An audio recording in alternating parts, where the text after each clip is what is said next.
बहुत सावधानी से कथा सुनिएगा और अपने चित्त में उतारिए। शिव महापुराण की कथा जिसके घर में चल रही है, जिसके टीवियों पर चल रही है, जिसके फेसबुक यूट्यूब पर चल रही है, जिसके मोबाइलों में चल रही है, घर में भले 5 मिनट शिव महापुराण की कथा चले, पर प्रतिदिन अपने मोबाइल को चालू कर 5 मिनट शिव पुराण चालू कर छोड़। घर में टीवियों पर अगर कथा आए तो भले सुनो चाहे नहीं सुनो, 5-10 मिनट उस टीवी को चालू कर छोड़ा करो, जिससे वो शिव महापुराण के शब्द हमारे घर के वातावरण को शुद्ध करें। प्रभु बाबा भोलेनाथ ने कहा, पार्वती जब चौसर खेलते समय तूने मेरे वस्त्र लिए, मैं जल क्रीड़ा करने के लिए, जल में तप करने के लिए बैठा, तप के करने से मेरे शरीर से पसीना बह निकला, उस पसीने से 5 धाराएं प्रकट हो गईं। उस 5 धारा से गंगा जी की गोद से मेरी ये 5 बेटियां प्रकट हुई है। पहली जया, दूसरी विषहरा, तीसरी शामली बारी, चौथी देव और 5वीं दोतली। ये 5 कन्या शंकर जी की 5 बेटियां।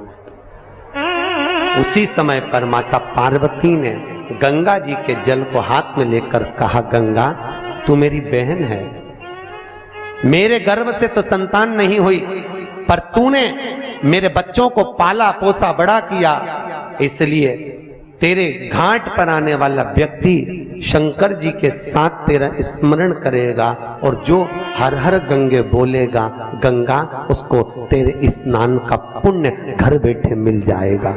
हर हर गंगे बोलो जम के।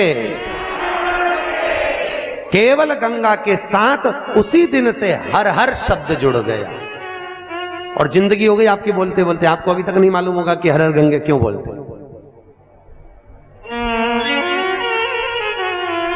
जीवन हो गया भैया।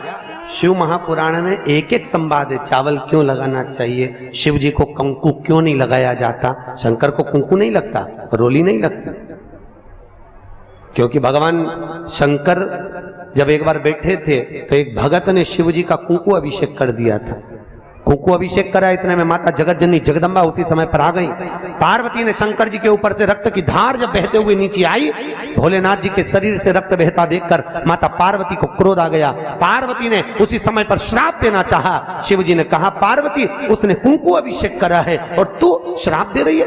पार्वती ने कहा, मैं जान नहीं पाई, पर भोलेनाथ आपसे वचन देती हूं कि आज के बाद आपके शरीर पर यह रक्त ना देखूं। इसलिए आज तक शंकर जी के शिवलिंग पर कभी कंकु नहीं चढ़ाया जाता, कुंकू नहीं चढ़ाया। शिव जी को चंदन चढ़ेगा, हल्दी चढ़ेगी, अष्टगंध चढ़ेगा, गुलाल चढ़ेगी, अबीर चढ़ेगा, पर कुंकू नहीं चढ़ेगा। शंकर को कुंकू नहीं। जैसे अधिक मास के महीने में, अभी जो अधिक मास आ रहा है ना, आपके लिए तो लाभदायक है, समझ लो ये कथा। अधिक मास के महीने में जैसे पहले दिन का अधिक मास होता है, ऐसे 5वां दिन का जो अधिक मास होता है, पंचमी तिथि का, पंचमी तिथि का अधिक मास शास्त्र कहता है कि जिसके घर में संपदा की कमी हो, पैसा आ ही नहीं रहा हो, सब दूर उलझ गया हो, बहुत टेंशन चल रहा हो, 3 साल में एक बार अधिक मास आता है। अधिक मास की पंचमी तिथि के दिन गन्ने का रस, गन्ने का रस जानते हो, ईख का रस, गन्ने का रस तुलसी जी के क्यारे में हाथ में लेकर 7 बार अपना नाम और गोत्र बोलकर छोड़ दो। जिंदगी में 3 साल में तो करोड़पति बनकर बैठ जाओगे, कभी लक्ष्मी की कमी नहीं आ सकती। अगला अधिक मास आएगा तो तुम तैयारी में बैठे रहोगे कि फिर पंचमी तिथि आए, फिर मैं गन्ने का रस डाल। केवल अधिक मास में होता है, अधिक मास के सिवा नहीं कर सकते, केवल अधिक मास, अधिक मास के अंतर्गत करें। और आपको तो मौका मिल रहा है, ज्येष्ठ का अधिक मास है इस साल, बड़े प्रेम से आनंद में। और हम तो निमंत्रण दे रहे हैं आपको कि अधिक मास में मुंबई में महेश्वरी समाज द्वारा विष्णु महापुराण